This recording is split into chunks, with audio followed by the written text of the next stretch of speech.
Hello and welcome to your Daily Detroit. It is Thursday, August 7th, 2025. Thank you to our members on Patreon, patreon.com/Daily Detroit. Your support helps make local media possible. I am J.R. Stays, and joining me across the table is none other than Norris Howard. How are you? Prince of Brightmo, in effect, once again. You already know what it is. All right, so for today's episode, we've got a couple of great guests, both to my right and to the far. Darren Riley, the founder and CEO of JustAir. Welcome to Daily Detroit. Glad to be here. Thanks for having me. And then Justin Onwenu. He is the director of entrepreneurship for the city of Detroit. Good to see you. Great to see you. Thanks for having me. Now, I understand you're a longtime listener. Yes, long-time listener, first-time guest. So I'm glad to be here. How did you first find the show? I literally was searching Detroit podcasts, and the SEO is perfect. So long-time listener, is really great to be here. We appreciate you finally getting a chance to come in. We've been talking about having you on the show for a while, so it's great to finally have you here to talk about all the tons of really cool entrepreneurial stuff, but specifically also about JustAir, which is something that I'm so excited about this because it's really cool. Yeah, and I'm so passionate about the environment. So is my partner. I mean, the environment is key to so many things in our life. So Darren, why start JustAir and why do it in Detroit? Yeah, the short answer is just coincidence and just stars aligning. The long story, not too long. We got a short, got a podcast. So I'm originally from Houston, Texas. I moved to Detroit in 2016. So I'm, I think by the end of this year or next year, I'll be able to say what up, though. Hit my decade. That's right. You Hopefully, do need a decade. I need a decade, right? So I say what up, though. But when I moved here, I moved to Southwest Detroit, close to the highway, and actually developed asthma as a young adult. Something that wasn't normal to me, something I realized was very normal in my neighborhood. And so I asked questions. And so those questions led me to my background, which is in computer science, software engineering. And long story short of that is that I found that depending on where you live had a large determination on what you breathe, and that impacts our health, right? Yeah. And so, fast forward during COVID, a lot of, unfortunate events where many communities that look like ours were hit the hardest because of those underlying illnesses, which revolve around the air we breathe and the things in our environment. And so JustAir is really trying to be a pillar in front of that. And I love that connection as you talked about, not just talking about clean air and from an environmental standpoint, but from a public health standpoint of being able to let the people know that, hey, the very air we're breathing exposes us to those other sort of factors that can really take us out the game a little bit earlier than most other people. COVID, many of us lost people to COVID. I lost people to COVID. And a part of that was because so many of us had undiagnosed asthma. And as somebody who has been asthmatic for my whole life, having something like JustAir that is specifically targeting, cities, specifically targeting exposed communities, is incredible. And so I definitely applaud what you're doing. And I've had a look at some of the demos that you've put out, and I think it's great, man. Absolutely. No, I appreciate it. Like you said, man, we don't think about it often, but we take 20,000 breaths per day on average, right? 20,000, right? And you think about the water we drink, the food we eat, the air we breathe, that's entering our bodies. And so just imagine all those samples, like you're just eating dirty food all day. We gotta make sure we clean the air so we can breathe better and live longer. So where are you at as far as the company? What kind of stage are you in right now? Yeah, I'll say like constantly figure it out stage, constantly make a mistake stage. And but it's so we're 4 years in. Team is growing. We're about 10 people, and we are just hitting that growth stage. So we have clients. We're in 11 different states. We're obviously largely here in Michigan, but really advancing the whole movement in this space. So yeah, just like getting close to that growth stage, having that scale, but it's always something you got to really build the foundation before you do that big leap, yeah. So you're talking about clients. Who pays for this? Like what kind of, obviously you may not want to get into your book of clients, but what kind of company or what kind of organization pays you? Absolutely. So typically, which I believe principally is where we stand, is that it's something that paid for by the government. Provides a public service of data and awareness, and actually can take action on it. So typically health departments, sustainability departments within government, at the local level, city level, county level, and now we're actually talking at the state level with certain states outside of Michigan. So yeah, that's typically who kind of falls in our bucket. Also, we work a lot with community, do different community projects and whatnot. So those are always partners, and actually that's how we started as well. And then what do they do with that data? Yeah, so we look at the actions in the 3 different buckets. One is behavioral change. That's pretty the low hanging fruit, but it's very fruitful fruit. You know better, you do better. So having the citizens have access to this data in real time, having actions that they can take based on air quality alerts, awesome. The next pillar is environmental change. So using the data to inform, where do we put that green away? Where do we plant these trees? Where do we prioritize electrification of school buses, right? Having this data can help inform different decisions on what we do in our environment. And last but not least, the North Star is policy change. So what can this data be used to inform and enforce policy?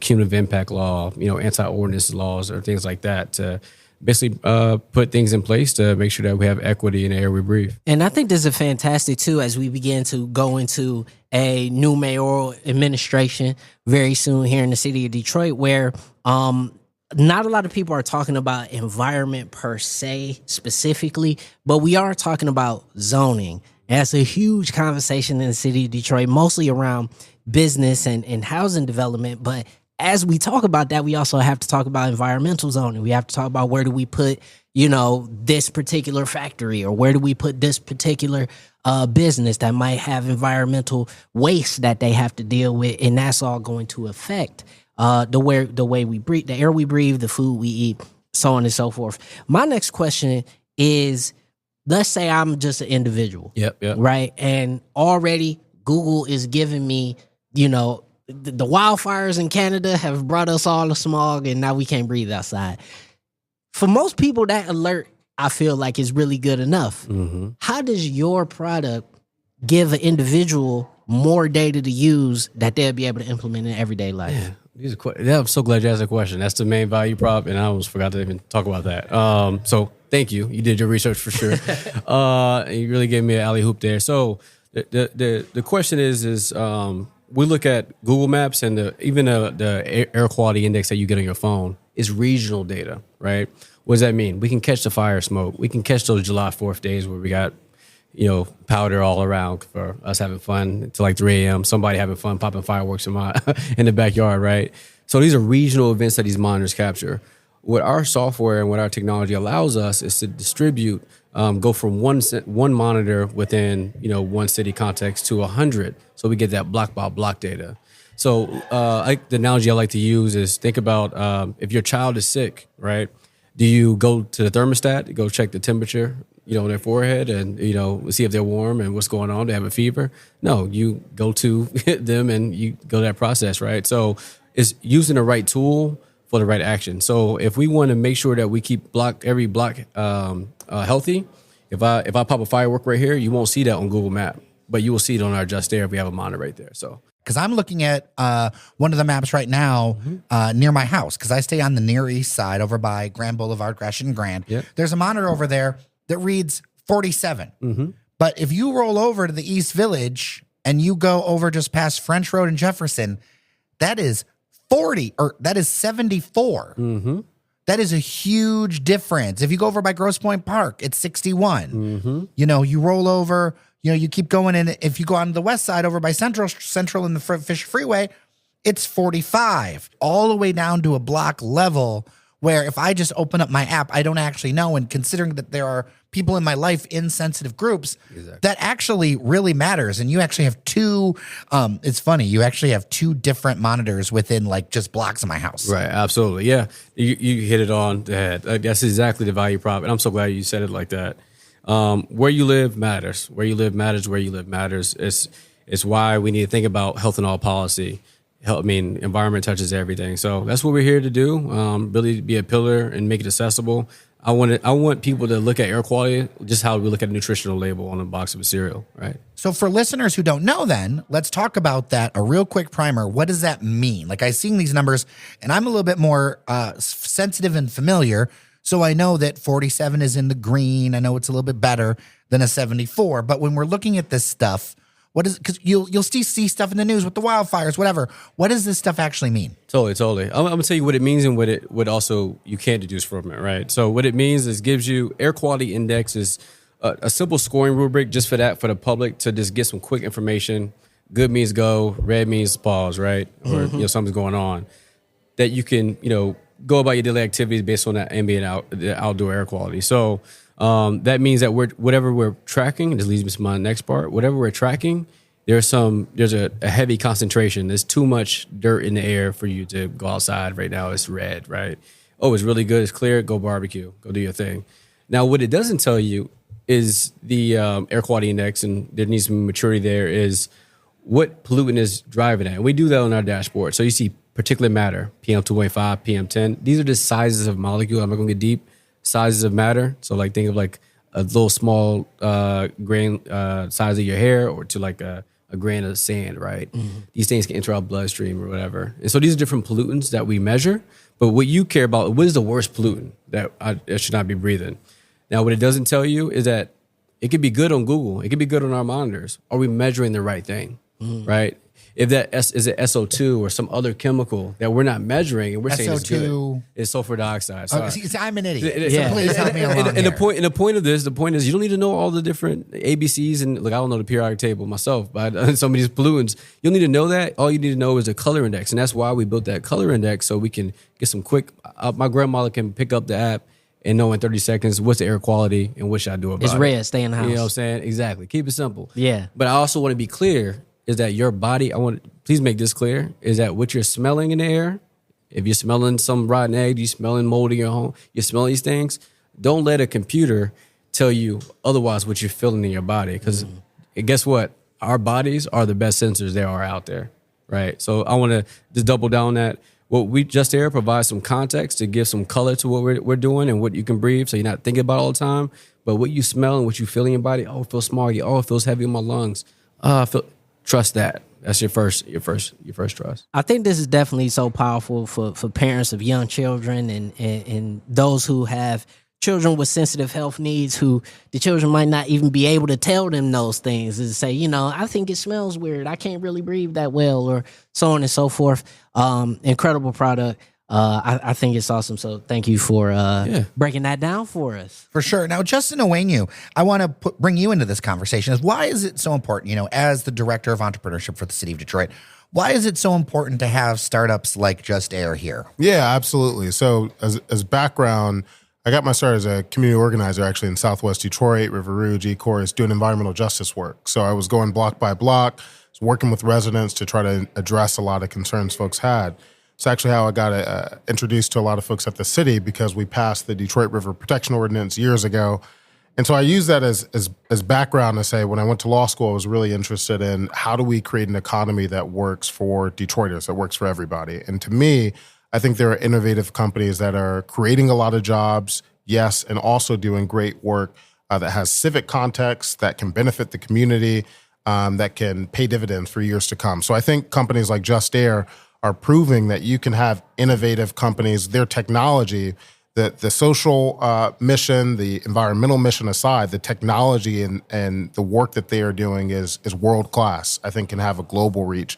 So it's the innovation that is being driven, it's the job creation that's being driven, it's the economic impact of that job creation, and also just the impact that companies like JustAir are having, I think is really exciting. Well, we've covered a number of headlines of startups and businesses in Detroit. I think it's so funny when I go out of the region, people are very excited about Detroit. When I'm in the region, people are like, what, you're investing there? Why are you going to do it in Detroit instead of, Royal Oak or Troy or something like that? Why is it, do you think, that Detroit is starting to turn a corner a bit with these startups nowadays? Yeah, I mean, I think our history has a lot to do with it. Detroit's a city that's been driven, I like to say, by teamwork and by innovation. Teamwork, you think about the assembly line. It means, I do my part, I pass it on to you, and we work together to get something done.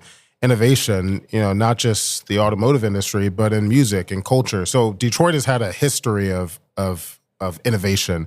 I think now what we're seeing is a lot of organic energy around not just our small business community, but our startups and innovative tech companies in particular. And I think, of course, government has a role to play in catalyzing and making sure that excitement, that energy results in investment. And so we're really excited about that work now. Yeah, and one thing I wanted to ask you in particular is that we obviously see, incubators like the one we're in, a place like Tech Town and New Lab, and events like Black Tech Saturday that have popped up within the past 4 to 5 years that have really started to coalesce this sort of tech-based community together. As a rep of the city, what has that process been like internally, having those conversations about what to support, how to get involved, but also sometimes, and let's be very clear about this, how to sometimes just get out the way and let people make what they want to make. Yeah, so a lot of folks will look at my background and say, this is an interesting role for somebody who's an organizer, who's done a lot of economic justice work with workers and with small businesses. Why this role? Well, when Mayor Duggan appointed me to the role, he really said, I want you spending as much time as possible directly with entrepreneurs, directly with startup founders, directly with small business owners, and figure out what they want, what they need. And I think you can use your organizing background, your legal background to think about what should exist, what things should the city be doing that we're currently not doing, and what are ways in which we need to get out of the way and let community and let small business owners lead. And so I've had the pleasure of thinking about, from a rules and legal perspective, what sort of structures need to be in place so that we're not creating unnecessary barriers for folks to actually get access. But also, we've thought about, how do we take programs like Motor City Match and apply it elsewhere? How do we take the success of workforce development strategies and apply that in ways that benefit the community, benefit tech founders, and result in more investment in the city?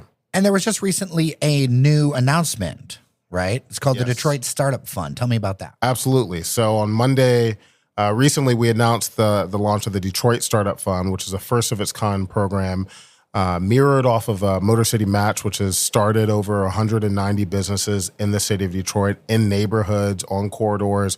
And so we're taking the success of that program and we're really saying there are a lot of innovative companies that have the potential of creating jobs, creating high wages, creating wealth for Detroiters that we want to support. And so the Detroit Startup Fund will provide hundreds of thousands of dollars in non-dilutive grant capital directly to founders who need it to grow. And so we're really excited. We haven't seen a program like this that combines, that says government has a partnership role to play. We're going to get out of your way, but we also want to catalyze more growth, more investment in our city, and have that directly benefit Detroiters. And for those at home, non-dilutive grant capital.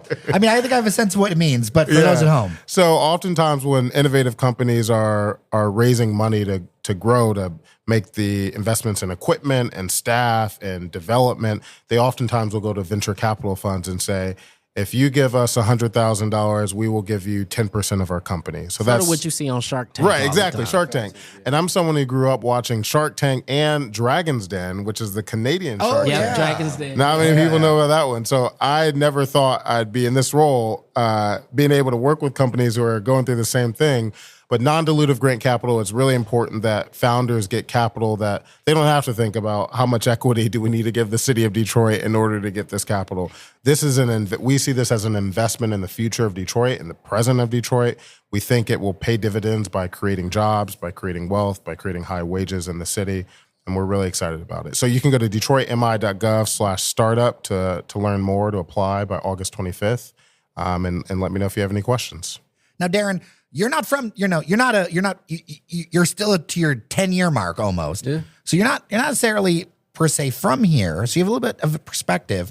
You could have done this anywhere. So what about Detroit's moment today saying, okay, I'm going to do this here? Questions are spot on. Man, your questions are so good. You guys do this, yeah. No, this is great. No, this is exactly what I wanted to say. It comes down to one word: culture. Been in the Chicago ecosystem. No knock on these major hubs, right? From Chicago to New York to San Fran. And I have friends over in LA. Like, I've seen these ecosystems, and the one thing that we have here is this culture and this energy that's grassroots. And it sounds weird because in the environmental justice space, we know what grassroots means, organized in civic space. Mm-hmm. I never thought about organizing in entrepreneurship space and like being, because it is kind of your organizer, right? You kind of built to like take this thing that doesn't exist and like tell the world that y'all need it and we make this happen, right? So I feel like we have that organic tissue here. A lot of that comes from, Black Tech Saturdays. Shout out to Johnny and Alexa. and a lot of that energy and momentum. But that's why I'm here, is that when you're on this journey, it's a lonely, lonely journey.